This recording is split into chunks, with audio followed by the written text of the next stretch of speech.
Yeah, it's there. It's just down. After my work for the skin, so it goes through a skin first. Work. Yeah. This one's also a work computer. I wouldn't personally use it. That's a choice.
Jerry.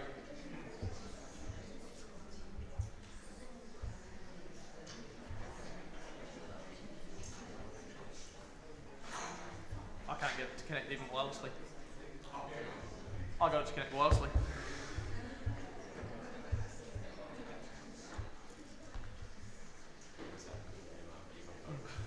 right.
Okay, I think we're good.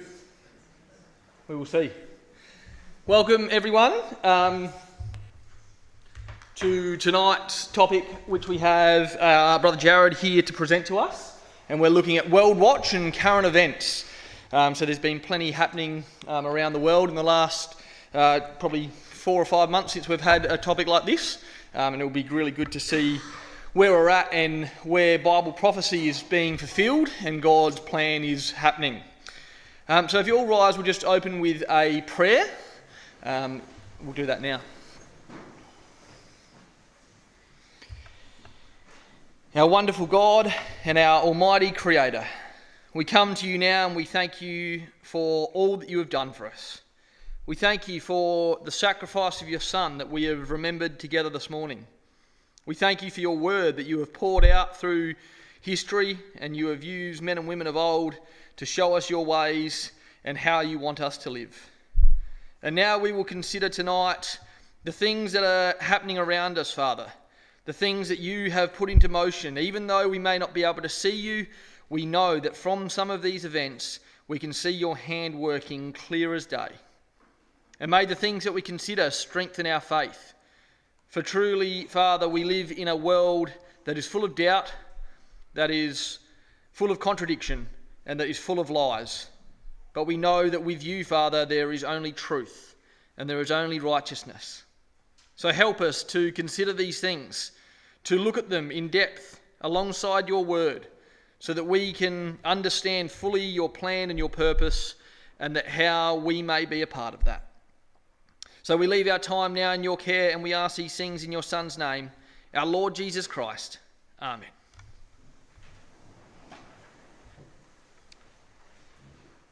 Jared has asked that we read from Ezekiel 38 to give us a background of what he is going to consider, and I'll do that for you now.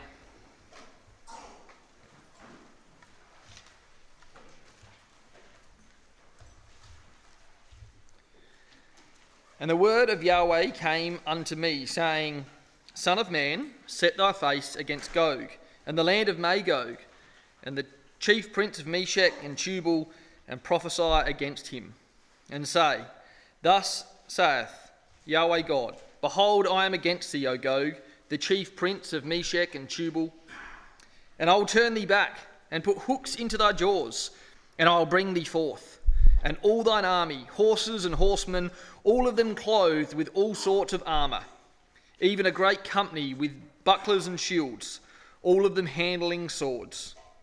Persia, Ethiopia, and Libya with them, all of them with shield and helmet. Gomer and all his bands, and the house of Tagoma of the north quarters and all his bands, and many people with thee. Be thou prepared, and prepare for thyself, thou and all thy company that are assembled unto thee, and be thou a guard unto them. After many days thou shalt be visited. In the latter years thou shalt come into the land that is brought back from the sword, and is gathered out of many people, against the mountains of Israel, which have been always waste. But it is brought forth out of the nations, and they shall dwell safely, all of them. Thou shalt ascend and come like a storm, and thou shalt be like a cloud to cover the land, thou and all thy bands, and many people with thee.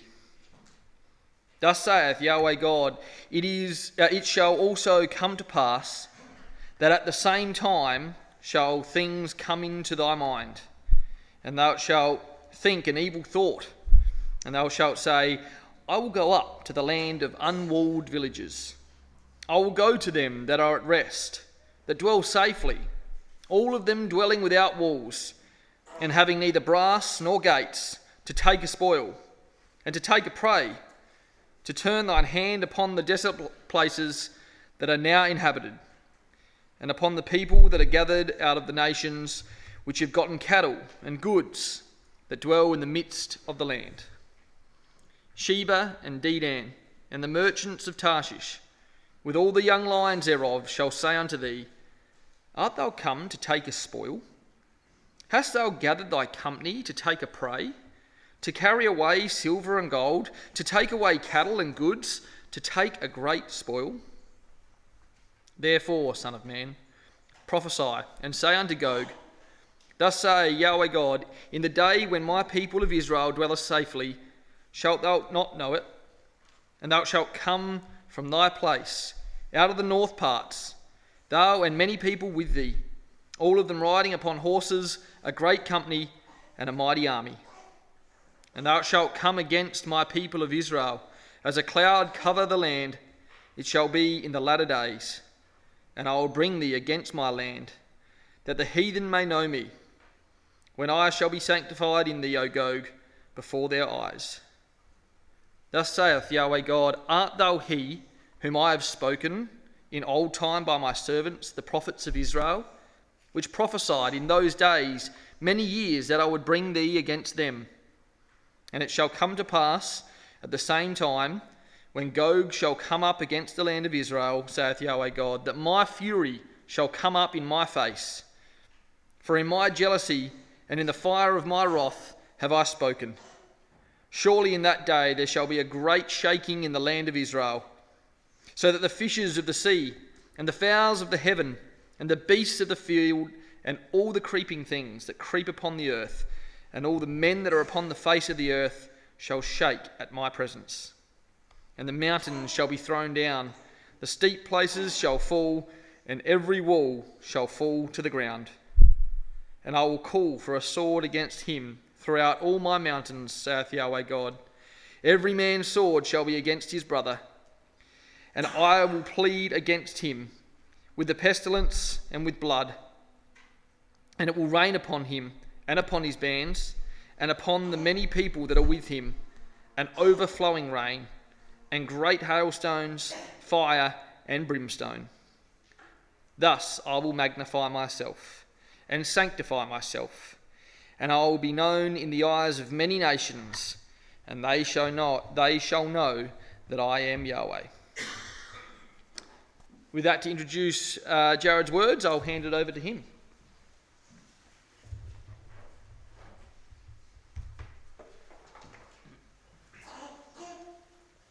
Thanks for that, Brother Tim. It was great reading. And thank you, everyone, for coming tonight. I think it's always good to have nights like this where you can sort of sit back and look at all the past months that have happened. And wow, a lot has happened. We've had the assassination of Donald Trump. We've had the increasing tensions, again, between Israel and the surrounding nations all around it. We've got the Ukraine war, which is in its second year, or getting into its third year soon, and then we'll have the Gaza war as well, which has nearly finished its first year. And so tonight I really want to focus on what is the most important things related to Ezekiel 38 and how we can actually see all the nations that are mentioned in Ezekiel 38 sort of coming into their roles for the latter times as God has prophesied. And so firstly, I think it's good to contemplate who is the actual enemy of Israel from Ezekiel 38. I know most of us here should have a good idea of that, but it's good to get a little refresher. So Ezekiel 38 mentions, firstly, Gog, who seems to be a certain individual from the land of Magog, the chief prince of Meshech and Tubal. Now, these are all proper titles used in Ezekiel. Now, Magog, Meshech, and Tubal were actually ancient nations to the north of Israel. And these are all referenced in works such as those by Josephus, some other ancient works as well. And we can actually trace a lot of the Hebrew roots of these names back to Genesis 10 as descendants of Japheth. Now, Magog was identified by Josephus as being a part of the Scythian people. Now, for those who know their history, the Scythians were a group of nomadic horse archer barbarians who were sort of to the north of Israel, sort of in the area we'd now associate with Turkey and Armenia. A lot of these people existed for hundreds of years, and they were referred to as the Magogites. So they were located in regions around modern-day southern Russia, Ukraine, and the Caucasus. Now, Meshech and Tubal are historically associated with regions which surround the Black Sea as well. And Russia nowadays largely holds influence over these areas of the modern world. So some of these areas are outside of Russia's borders, but most of them do fall within Russia's borders. Now, chief prince of Meshech and Tubal can also be translated in Hebrew as prince of Rosh, or which has actually been phonetically linked to Russia. You know, Rosh, Russia, because the ancient term for the Russians was the Rus, and that can be derived as well from Rosh as a common root. So there's a lot of interlinking history between these groups. And Ezekiel 38 also describes the invaders as coming from the uttermost parts of the north.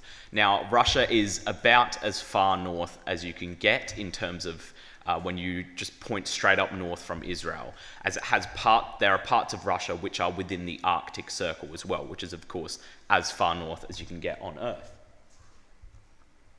Now, we also have the different invading nations that will be joined together with this enemy of Israel. So, as Tim read out for us, we also hear, aside from just Gog, Meshech, and Tubal, we hear of Persia, Cush, Put, Gomer, and Beth Togarmah. Now, we have a handy little map here which sort of gives the approximate locations of a lot of these countries. There are some differing opinions on where exactly these are placed, but just to sort of give a brief overview, Persia is one of the easiest places to sort of figure out where it's referring to. because Persia is still quite well known as Iran. A lot of Iranians call themselves Persians these days still.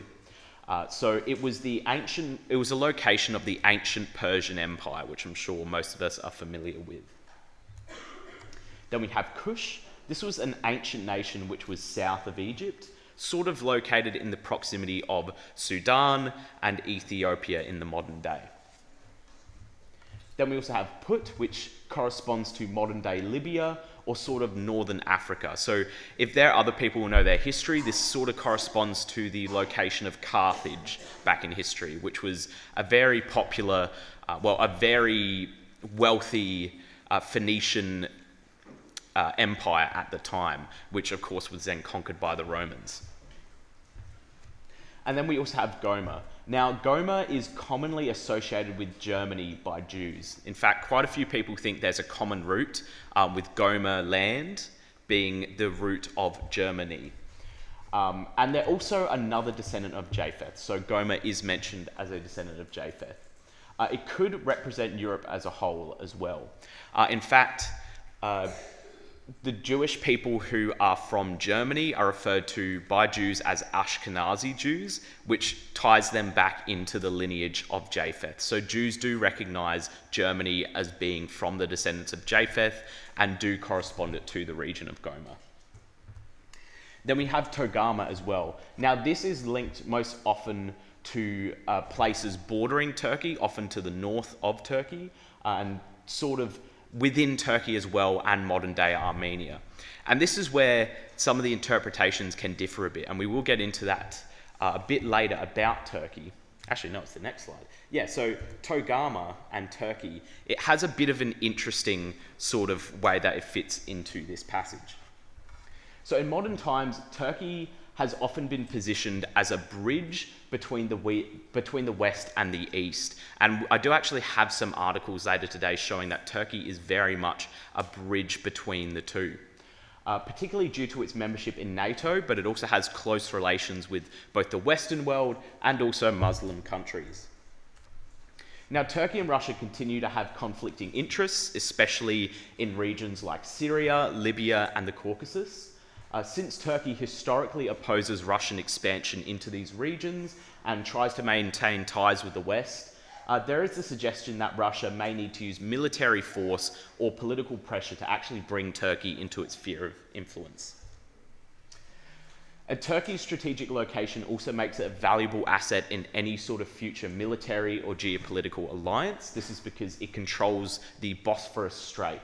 Now, the Bosphorus Strait is a crucial waterway that connects the Black Sea, which is a sea that borders Russia. It's within Russia's borders and also the borders of several other countries.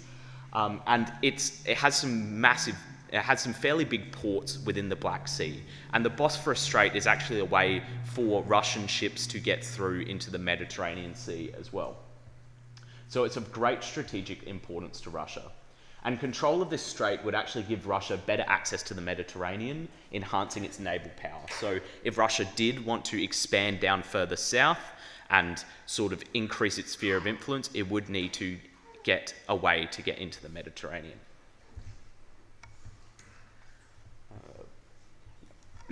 Now, Daniel 11 verses 40 to 43 also describes the king of the north, interpreted as Russia, pushing into the Middle East and conquering many nations. And it's believed as well that one of these nations that it conquers first might actually be Turkey.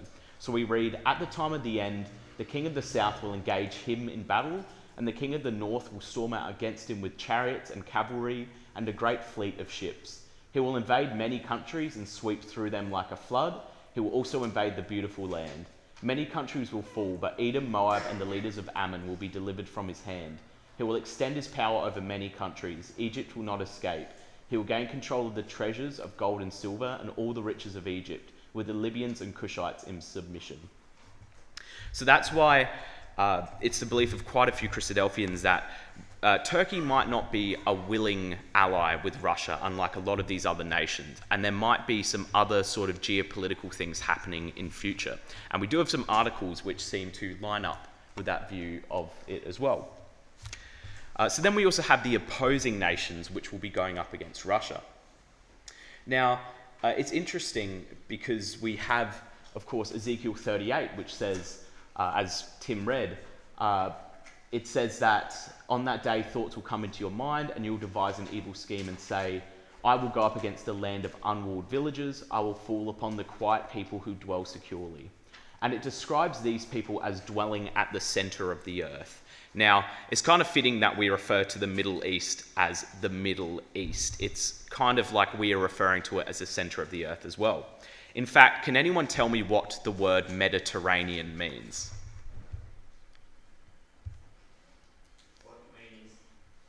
What's that? Yeah. Yeah. Yeah. Yep, so Mediterranean. So we use terra for earth, and that's the original root of it, the middle of the earth. For those Tolkien fans, Mediterranean can be translated as Middle Earth. So it's a bit interesting there. So yeah, obviously it seems like Israel is meant to be the country that is placed right at the center of the earth.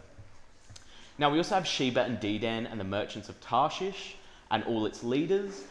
This, literally in Hebrew, can be translated as young lions. And these will actually oppose the Gogian alliance and will say, have you come to seize spoil? Have you assembled your hosts to carry off plunder, to carry away silver and gold, to take away livestock and goods, and to seize great spoil? And so we have first Tarshish. Now Tarshish has quite a storied history in the past. And if you get the chance to look into the potential roots of Tarshish, it is really interesting to think that the British Isles had an influence during the Bronze Age upon world history. Because Tarshish was a distant maritime power in ancient times, and we know that it was located somewhere to the west of Israel. This is because there was a very prominent character in the Old Testament who tried to travel to Tarshish. Can someone tell me who that was? Jonah, yeah. So Jonah was actually instructed to instead go to the Assyrians, which was nearly directly to the east of Israel. But instead, he chose to go as far away from the Assyrians as he could get. Now, what's the furthest away from the east you can go? Obviously going west. So that sort of supports that Tarshish was a power which was located somewhere to the west of Israel. And we also know that it was a maritime power because the ancient Phoenicians, now Phoenicians include the people of Tyre, it includes the people of Carthage. The Phoenicians were a massive merchant civilization existing around the Mediterranean during the Bronze Age. And during this time, they often sailed to Tarshish to obtain tin, lead, iron, copper, all the metals that you would need to create bronze and to create iron tools. And there's a lot of historical evidence that actually points towards Tarshish being in the British Isles. We've found quite a few copper mines dating back to the Bronze Age, which seem to have roots in the Phoenician trade as well. Now, the young lions represent the Commonwealth nations that split off from the old line of England. And we have actually here, I'm sure quite a few of you have seen it, this was a military poster I believe was used in World War I. And it was about the British Empire trying to get its young lions to support the old line of the British Empire. And the young lions include Australia, Canada, India, New Zealand, also South Africa, all the Commonwealth nations that have sort of become offshoots of the British Empire. And Sheba and Dedan correspond to modern-day Saudi Arabia. That's the sort of rough location of the kingdoms of Sheba and Dedan back in the Old Testament. So this was just a really quick breakdown of all of these. I didn't go super in depth. I know there's a lot of you who would know a lot more about this topic than me, so I hope I've done an all right breakdown of just the basics of it. Because the reason I wanted to do this is to sort of say, here's the way we're expecting the nations to sort of fall in terms of whether they support Israel or against Israel. So we expect Russia to be the head of the anti-Israel nations, followed by Iran, Sudan, Ethiopia, Northern Africa or Libya, Germany and Western Europe as well, and then also Togama or Turkey, sort of being maybe a bit more reticent to join Russia's advance, potentially being conquered by Russia as well. And we expect to see the pro-Israel nations being Britain, Canada, Australia, India, South Africa, the United States, and also Saudi Arabia. So now that we've got this sort of rough figure in our heads, it's time, with Bible in hand, to sort of come and look at the news that's happening nowadays.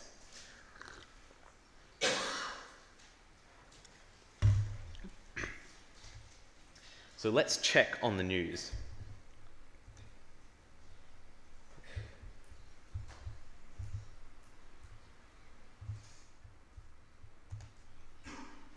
See if I can get this video to play. Hopefully I can. Oh, no.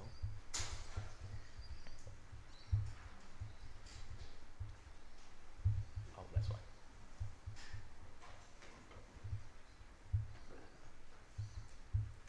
Hope I didn't mess with something on your computer, Tim. I think it's working now, though. Oh, okay. I think it should be working now.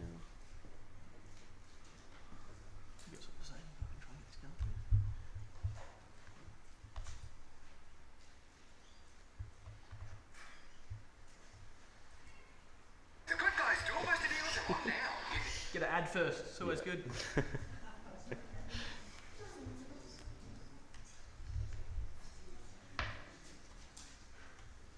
Very topical current event. The good guys are on sale. Create stories for life on a scenic, truly all-inclusive, ultra-luxury France See if we get a film. River cruise. Book now and enjoy economy flights included.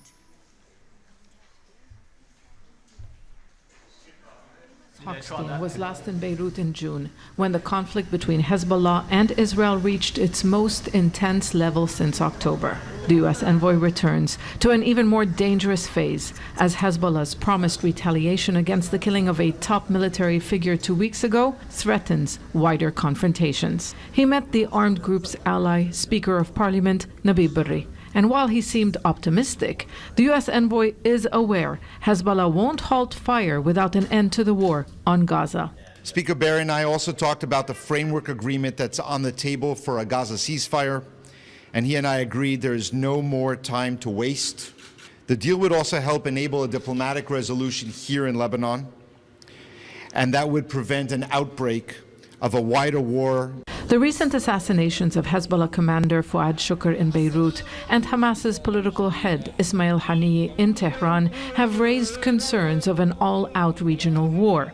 Western leaders have called on Iran and its allies to refrain from attacks on Israel as they renew efforts for a ceasefire deal in Gaza. And while Iran has said its priority is to end Israel's war on the Strip, a deal looks increasingly unlikely. هذه المسألة ليست عند لبنان. Israel escalated the conflict by killing Hezbollah's commander. No one believes Israel wants to end the war on Gaza. The real fear is that Israel wants to escalate further. Lebanon's government isn't a party to the conflict, but says there is concern diplomatic efforts to de-escalate tensions, prevent a war, and stop Israel's attacks will face tough problems. It's a difficult balancing act. If Iran and Hezbollah don't act and deter Israel, Lebanon and Iran could become a battlefield like Syria, where Israel targets Iranian-linked assets with near impunity. But some analysts in Israel say a strong response by Iran and the armed group could give Prime Minister Benjamin Netanyahu an excuse to start a wider war. Hezbollah, while focused on maintaining deterrence and supporting the Palestinian cause, is not seeking an all-out war. Instead, it aims to find a specific target that would match the significance of the assassinated commander in Beirut. The U.S. envoy says there is an urgent need to end the hostilities. I hope so, I believe so, was what Hochstein said when asked whether a wider war can be avoided. But Hezbollah has long accused Western envoys of not offering solutions and trying to ensure Israel's security by delivering threats to Lebanon. Zena Khuder, Al Jazeera, Beirut. So we see there that the war in Israel, which has been waging for nearly a year now, is now starting to expand in scope. And it was always sort of expected that this might be a prelude to a wider regional war within the Middle East. So we can already see in this recent article, it's been titled that Netanyahu has declared Israel to be at war with Iranian proxies. And we can see some really strong language being used here. They say that the state of Israel is in a multi-arena war against Iran's axis of evil. Now, the term axis of evil is actually starting to come more into play again. It should give some callbacks to World War II and World War I, where the opposing powers to the West were known as the Axis powers. And quite a few different articles I've read have actually been referring to the axis of evil, the new Axis powers, which are Russia, China, Iran.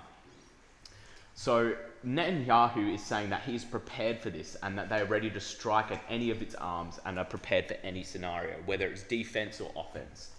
Now, tensions escalated recently after Israel reportedly assassinated the Hamas leader Ismail Haniyeh in Tehran and Hezbollah commander Fouad Shakur in Beirut.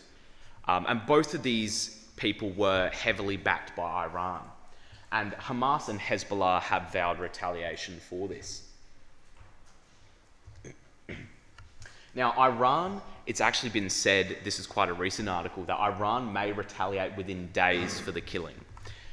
US Secretary of State Antony Blinken is set to meet Israeli Prime Minister Benjamin Netanyahu in a last-ditch effort to de-escalate tensions. This is because fears are mounting that Hezbollah in Lebanon, backed by Iran, could soon attack Israel, and this could turn the current conflict into a much broader regional war, where instead of just being Israel versus the Palestinians, it's now Israel versus Iran and all of its proxy states. And many Christadelphians believe that this could be the start of what's known as an inner ring war, whereby Israel actually comes to blows with its surrounding enemies and potentially becoming victorious. And then this initial war will prelude the larger one, which is to come with Russia. And we also see that Israel's enemies are preparing. So Hezbollah is actually poised to attack Israel with or without the help of Iran. Now, Hezbollah is likely to attack Israel even if Iran avoids direct retaliation, according to US officials. And this group, based in Lebanon and backed by Iran, seeks further revenge for Israel's assassination of one of their leaders. Hassan Nasrallah, Hezbollah's leader, feels personally compelled to avenge the death of his close advisor, according to Sima Shine. And Israel now finds itself facing the threat of a multi-front war, so having to deal with not just the Palestinians, but also attacks from multiple directions. That is Hamas, Hezbollah, and the Houthis in Yemen, all backed and funded by Iran. So we can already see Iran is one of those powers that we expect to be with Russia in the final days as well. And we can see that they are already a big opposing force to Israel. Now, here's where Russia comes into the scene. This was a very interesting article posted recently where one of the previous leaders of Russia, who's pretty much a puppet of Vladimir Putin, Dmitry Medvedev, said that war is the only way to peace. So he suggested that peace in the Middle East may only be achieved through a major conflict involving regional powers. And in his Telegram post, he indicated that escalating tensions between Israel and Iran, along with their allies, could lead to a full-scale war. His remarks were made following the assassinations of the leaders, and they reflect a view that Russia, as a nuclear power backing Iran, might actually see such a war as being necessary. And this perspective hints at a possible Russian strategy where Russia could lead an invasion of Israel with Iran and other nations, potentially including Turkey, to secure its objectives. And this actually aligns with Russia's broader geopolitical strategy within that region. Because we see Russia has already started delivering air defense systems to Iran. Russia has begun supplying advanced air defense systems and also radar to help deal with potential missiles the Israelis might send in. Iran had requested these systems, followed by a visit from the Russian Security Council Secretary.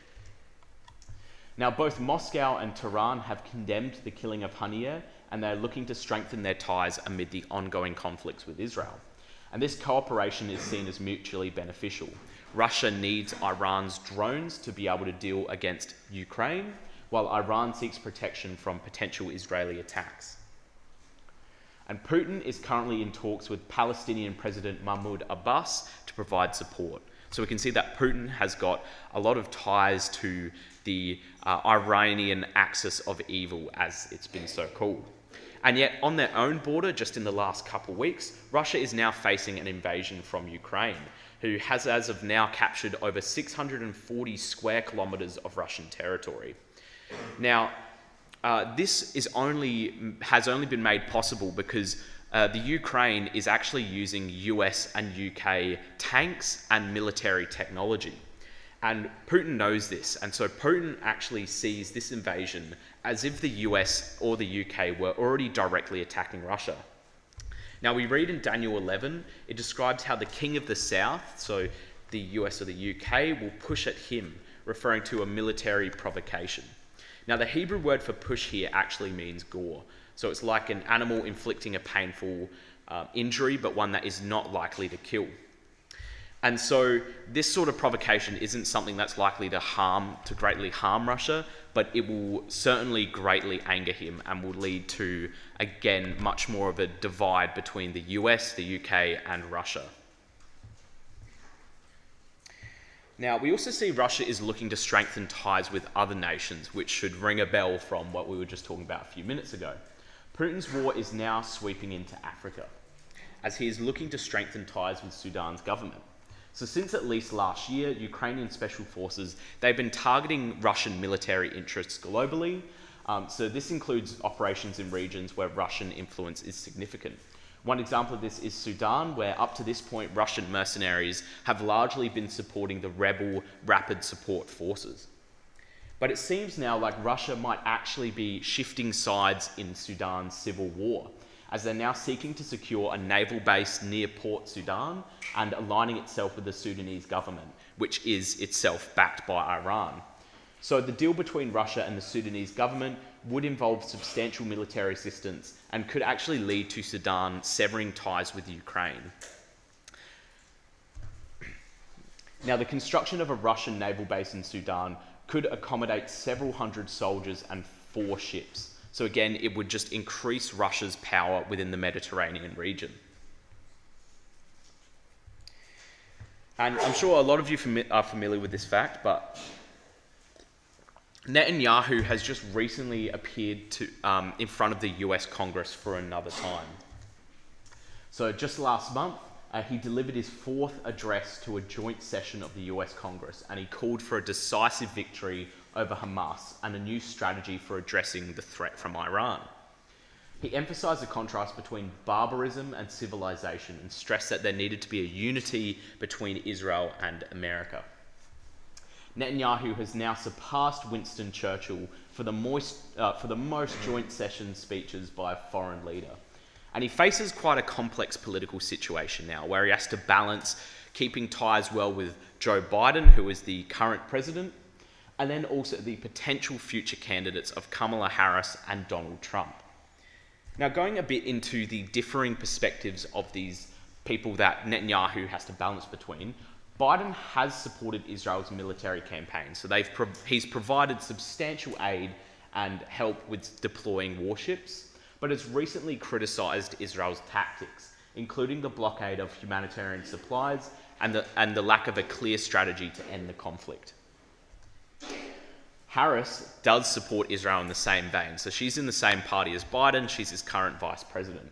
But she actually also emphasises the need to address a humanitarian crisis and appears a bit more critical of Israel's failings in this area. In contrast, Trump advocates for a decisive and swift resolution for the conflict. If Trump gets in, he will want the conflict to end within his term, because that would look good on his resume. And so that's his sort of goal, just to have a quick, decisive end to that whole conflict. So we can sort of see that regardless of what side takes power, it seems like there will be a bit of pro-Israel backing still within the US government, but the ways in which it will go about could be different. So with Trump, it would end in more likely to be a decisive, very quick sort of ending if his plans come to light. Whereas for Kamala Harris, it could mean the gradual erosion more and more of the US support for Israel. we also see that Britain is now preparing for war as well. They're understanding the risk of war that's happening.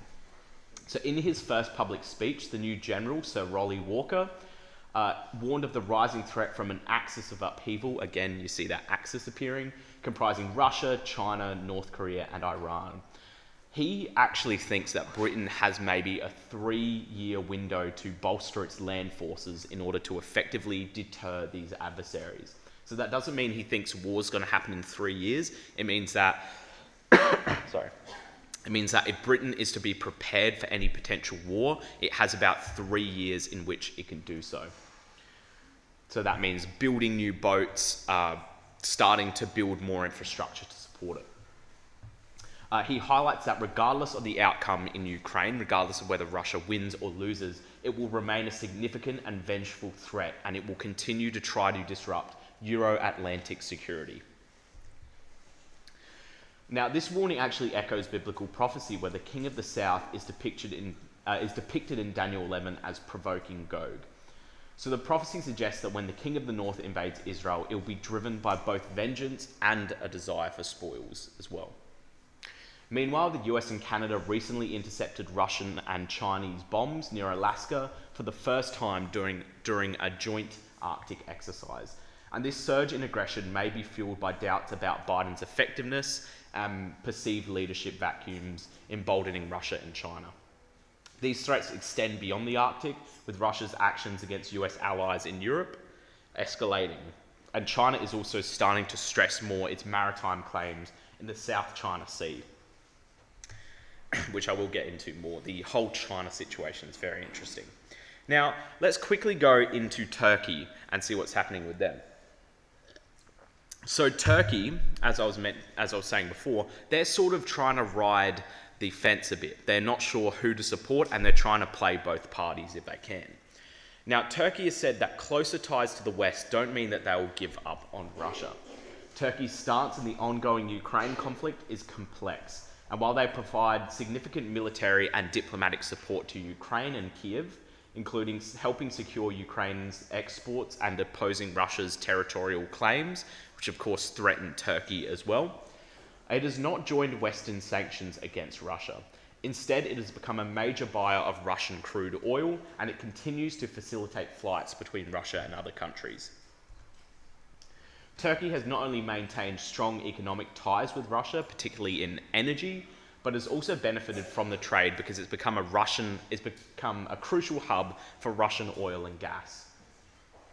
In fact, it has made a recent deal of $23 billion for F-16 fighter jets.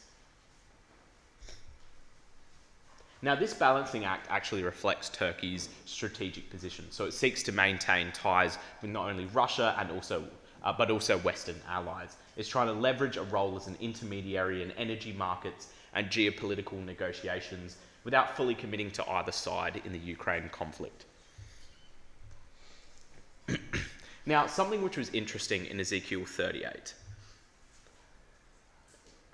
We read there that all the other nations will ask Russia, have you come to see spoil? Have you assembled your hosts to carry off plunder, to carry away silver and good, to take away livestock and goods, to seize great spoil?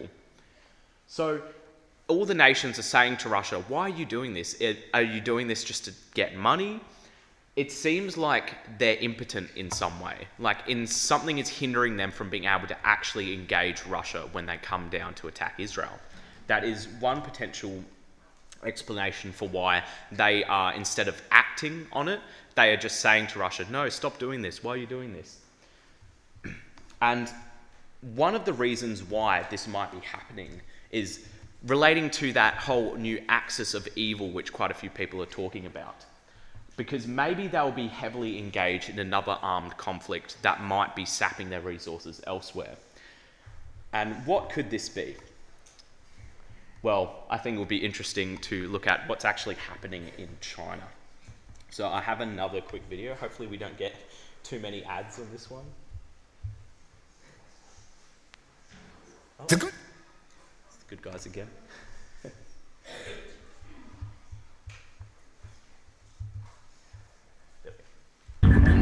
This is China's Xiamen skyline. Just across the water, Taiwan's Kinmen Islands.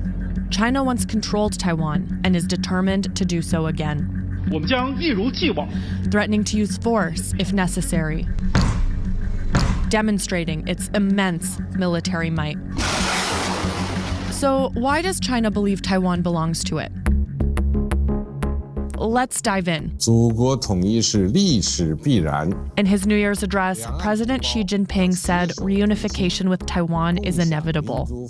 I personally would say this is more of the rhetoric. It has to be said that Taiwan is always part of China from Xi's perspective.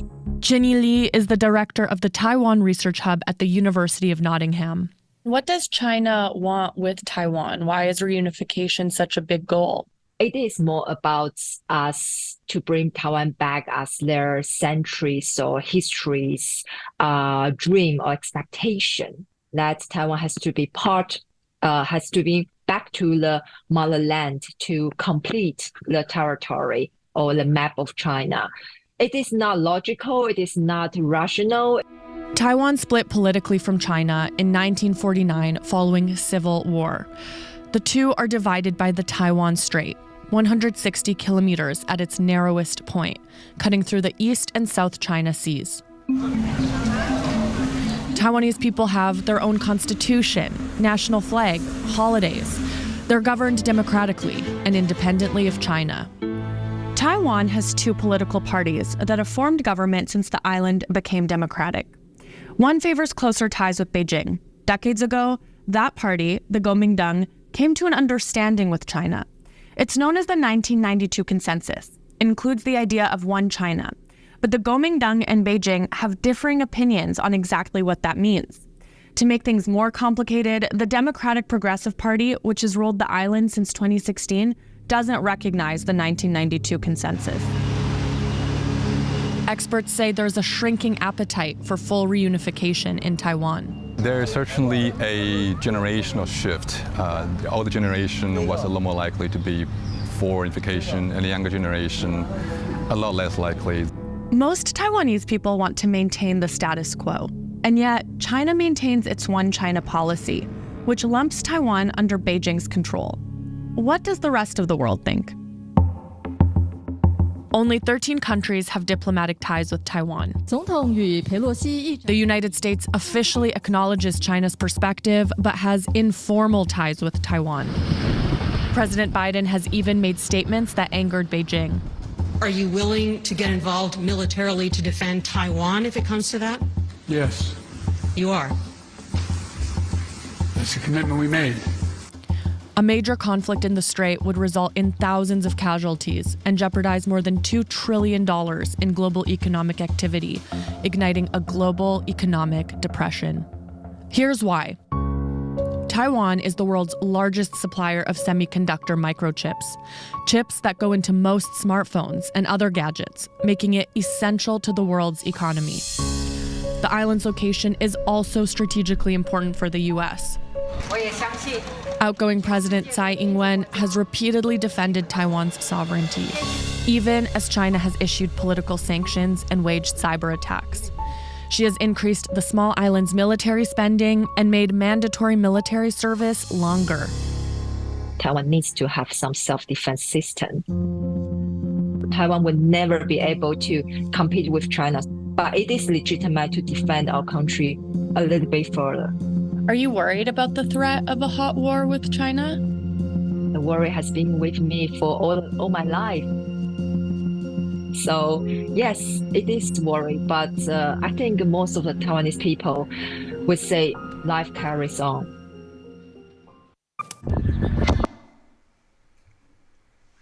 See, it's interesting. The whole situation with China is one that has certainly been bubbling up for quite a few decades now.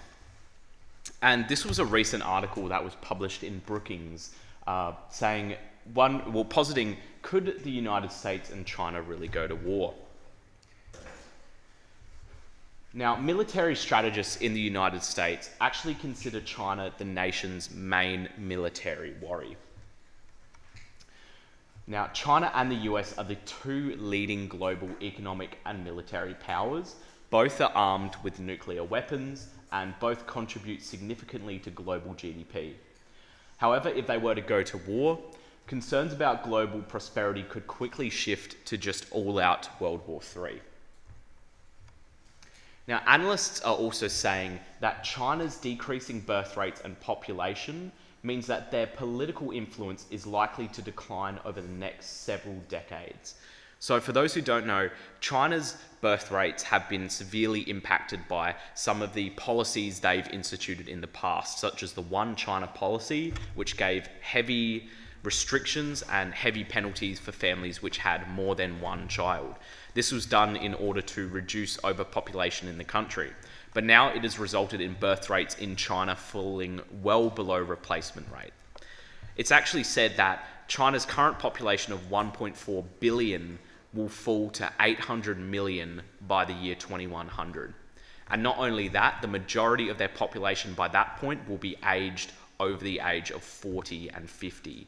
This means that there will be fewer young people to actually provide tax income to be able to help the older people in society. Now, societies run based on the fact that they expect for there to be more younger people than there are older people in the society, because you need people who are paying more tax and using less of the benefits of society. If there are more old people in the society, then that means there is more aged care being used, and there's also less tax being put into the system. And so this is why analysts are saying that China's political influence is likely to peak over the next 10 years. And by peak, I mean it's going to rise to the maximum it will ever be, and then it's going to fall. So this is actually worrying quite a few people, because they're now saying if China is going to act and try and bring Taiwan back into its sphere of influence, it's likely going to happen in the next decade or so. Now, there are three main scenarios that... I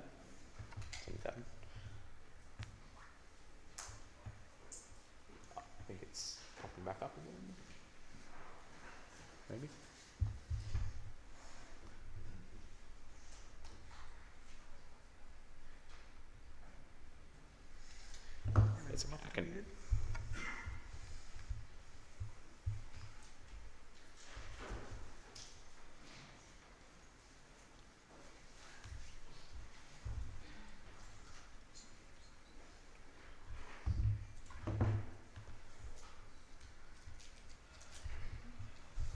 If we can't get working, these are the last few slides as well. I can just read them out. Sorry, mate. No worries. So yeah, there are three main scenarios that could actually trigger a US-China war.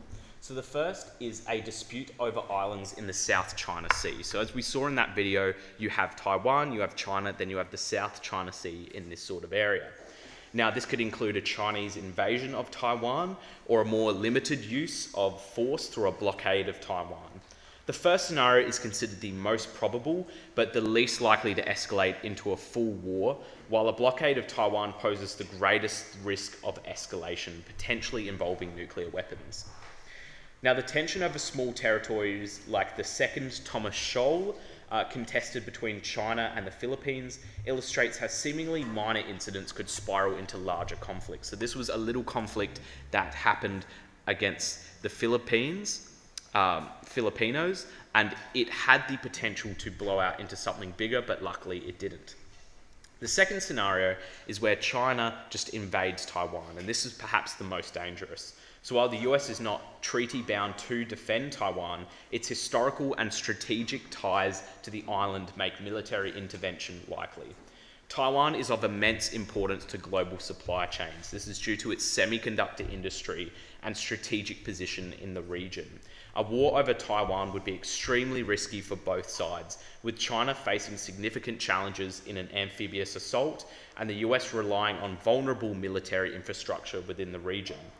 War games between both countries, where what this means is that the US has simulated different potential wars against China, where they have engaged some older variants of their fleet, sunk a few test battleships, and the China's done the same thing. They've both engaged in war games. These have produced mixed results. It seems to be that both US and Chinese victories are possible within the region. So this means that this scenario is highly uncertain and dangerous. The third scenario, a blockade of Taiwan, is considered the most credible. So instead of a full invasion, China might just attempt to economically strangle Taiwan by blockading its ports and restricting trade. This would allow China to exert pressure without just conquering the country. And it's something that the US would find difficult to counter. A blockade could be escalated gradually, allowing China to adjust its strategy based on the US's response. And while the US and its allies might try to break the blockade, the losses on both sides could be significant, and there is no guarantee of success. And this would again severely harm global markets, because we need the semiconductors produced by Taiwan for a lot of the modern things we take for granted day to day. Overall, each of these possible scenarios pose serious risks, and the prospect for nuclear warfare cannot be ruled out if tensions escalate beyond control. And so to sum up tonight, we have, from that table I showed you earlier, we are beginning to see the nations fall into place for what will happen in the end times. Russia is expanding its influence over Iran, over Sudan, over North Africa, over Turkey as well.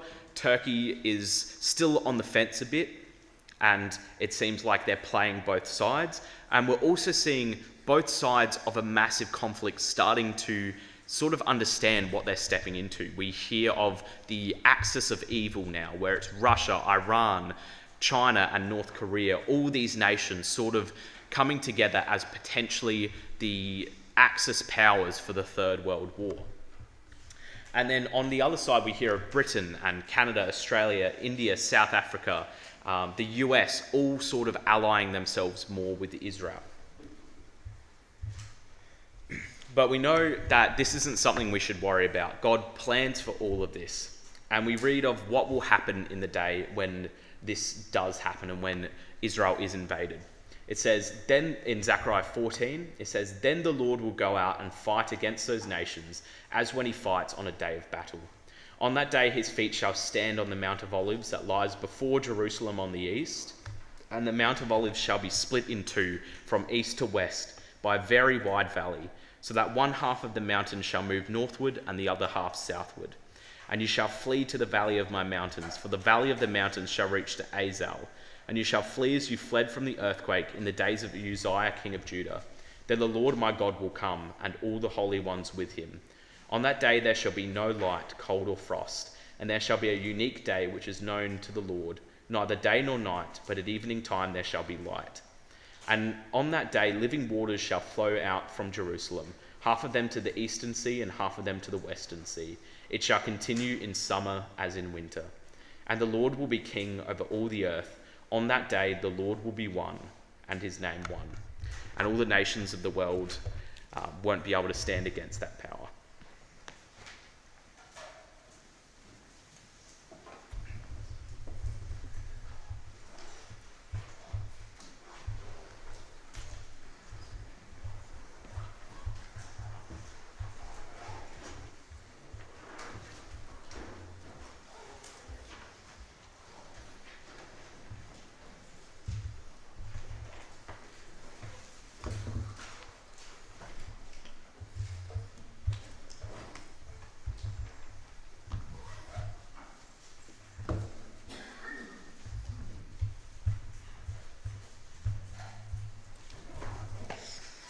Okay, thank you very much for that, Jared. That was a very thorough rundown of what's happening in the world today and how it all fits in with that amazing prophecy of Ezekiel 38.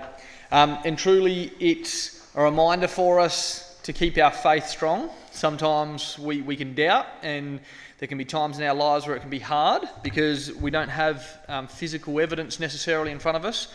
But these prophecies especially, they are rock solid proof for us to hold on to in these last days as we wait for the return of our Lord. We will close in prayer and we will share a meal together after this. So if you all stand, we will close in prayer.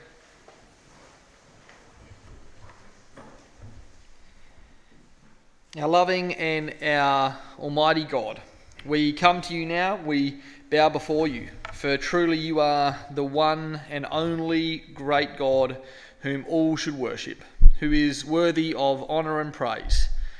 You have created us and everything about us, our world that surrounds us and the universe that also surrounds us. And we know that you have a plan from the beginning right to the end. And you have graciously and mercifully invited us into that plan.